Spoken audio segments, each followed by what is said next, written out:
I want to talk a little bit about a saying that we had when I was in the military. And as a matter of fact, they probably still say it, and they probably said it for years before I was in the military. But the saying is embrace the suck. Embrace the suck is basically an attitude that you have when something's really hard, really difficult. In the military, we'd say this all the time when we were on road marches. We'd have our rucksacks on, we'd have our full load of everything. It was heavy, it was hot, we were just miserable. We were walking for miles and miles and miles, but we would just say embrace the suck. Because we're going to have to do this thing anyways to complete our objective, to get to where we're going or whatever. Embrace the suck. It's going to suck, but enjoy it while you're there, right? A lot of us tend to avoid doing unpleasant or difficult things, and it's kind of a natural instinct that we have to kind of avoid some of these things. It might be hardwired from our ancestors or wherever it comes from. I don't know, but it seems like something that we tend to do on a regular basis.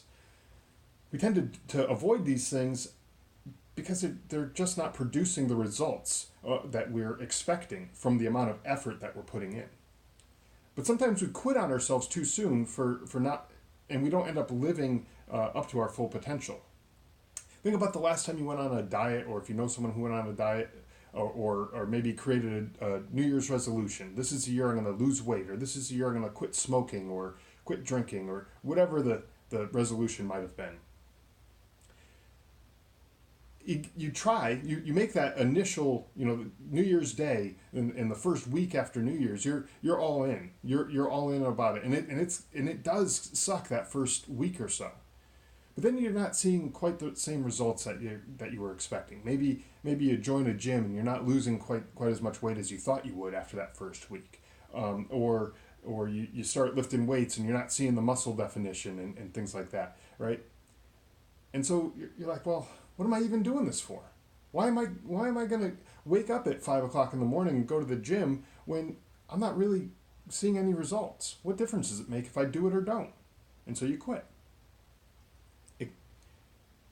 You also quit because it just got too hard.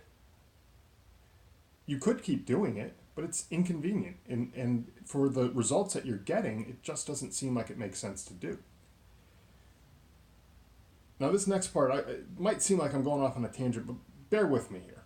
All right, so there's some species of bamboo trees that take about 5 years to fully grow. Now, the farmers who grow this bamboo really embody this embrace the suck mindset that I'm talking about, right? So this tree, they plant the seed, on day one, and they cover it with dirt, and they start watering the seed and everything like that. And over the course of the 5 years, they're making sure that no weeds are growing in that same patch where the trees are being planted, and they make sure that they're nice and watered and everything is being taken care of. They're doing all the things that they need to do. But during that 5 years, do you think that at any point in time that farmer has a little spark of doubt that says, I wonder if the roots are even formed? I wonder if this tree's actually going to even grow? I see no results yet. Nothing has proven to me that this is going to work, that this is going to ever exist or come up into anything substantial. Probably his friends and his family are probably saying the same thing. Like, what are you doing? You're out there watering your dirt. There's no tree there to be watered. Like, what are you actually doing? But that farmer sticks with it. And that person, he goes out there every day and he's watering, he's pulling weeds, and he's doing all the things that he's supposed to be doing to make sure that this tree can grow to its full potential. And after the 5 years, that tree starts to break ground. And within a month to 2 months after, that tree shoots up to about 80 to 90 feet in the air.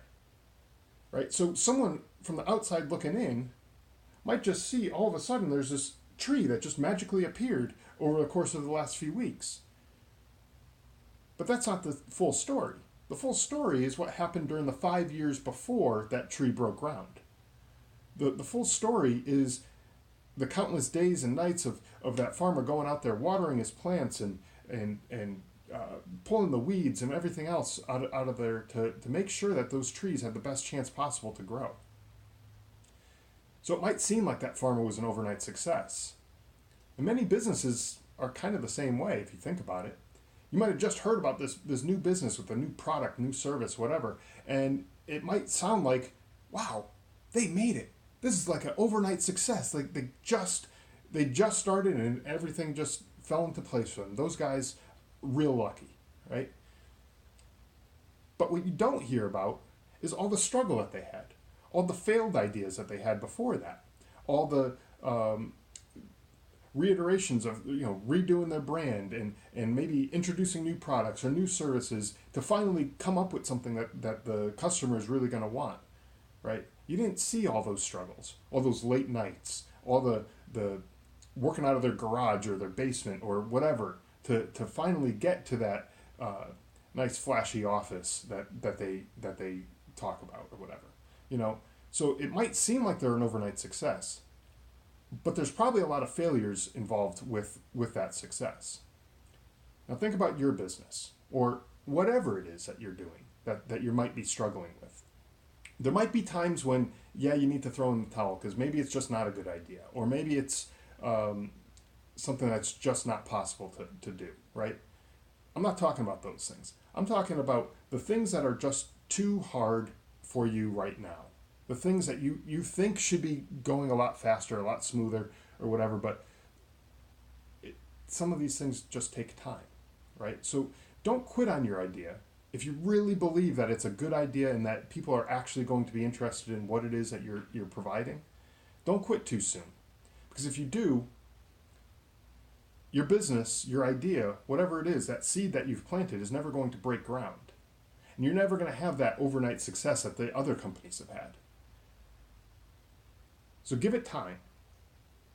Water that idea. Let that idea grow.